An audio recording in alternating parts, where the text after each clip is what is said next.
भाजपचे दिवंगत आमदार शिवाजी कर्डिले यांच्या निधनानंतर रिक्त झालेल्या राहुरी विधानसभा मतदारसंघामध्ये पोटनिवडणूक होतीये। आज उमेदवारी अर्ज दाखल करण्याचा शेवटचा दिवस आहे। भाजपचे अधिकृत उमेदवार अक्षय कर्डिले हे सकाळी 10 वाजता आपला उमेदवारी अर्ज दाखल करतील, तर दुसरीकडे महाविकास आघाडीचा अद्याप उमेदवारच ठरलेला नाहीये।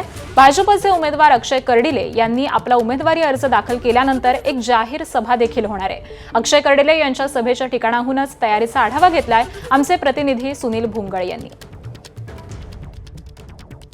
भाजपचे दिवंगत आमदार शिवाजीराव कर्डिले यांच्या निधनानंतर राहुरीची रिक्त झालेली विधानसभेची जागा जी आहे त्या ठिकाणी आता पोटनिवडणूक लागलेली आहे आणि आज अर्ज भरण्याचा शेवटचा दिवस आहे। त्या अनुषंगाने शिवाजीराव कर्डिले यांचे चिरंजीव अक्षय कर्डिले हे आज आपला उमेदवारी अर्ज जो आहे तर तो दाखल करणार आहे। खरं तर मोठी रंगत या विधानसभा निवडणुकीमध्ये लागलेली आहे, कारण महाविकास आघाडीचा अद्यापही उमेदवार जो आहे तर तो जाहीर झालेला नाही। प्राजक्त तनपुरे नेमकी कुठल्या पक्षाकडनं उमेदवारी आपली सादर करणार हे देखील पाहणं महत्त्वाचं ठरणार आहे, कारण राष्ट्रवादी शरद पवार पक्षाकडून ते निवडणूक लढण्यास इच्छुक नसल्याची चर्चा खरं तर मतदारसंघामध्ये आहे आणि ते अपक्ष निवडणूक लढवतील अशी देखील चर्चा जी आहे तर ती सुरू आहे। तर दुसरीकडे जर बघितलं तर भाजपनं उमेदवारी जाहीर करण्यासोबतच उमेदवारी अर्ज भरण्यामध्ये देखील आघाडी घेतलेली आहे आणि त्यामुळे याच ठिकाणी पहिल्यांदा अक्षय कर्डिले जे आहेत आपला उमेदवारी अर्ज भरतील आणि जाहीर अशी सभा जी आहे तर ती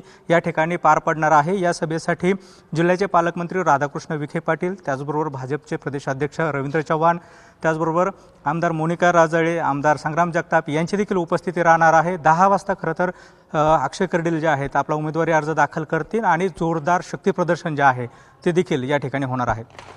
कॅमेरा पर्सन धनंजय दारुंटेसह सुनील भुंगळे, एबीपी माझा, राहुरी, अहिल्यानगर। एबीपी माझा, उघडा डोळे बघा नीट।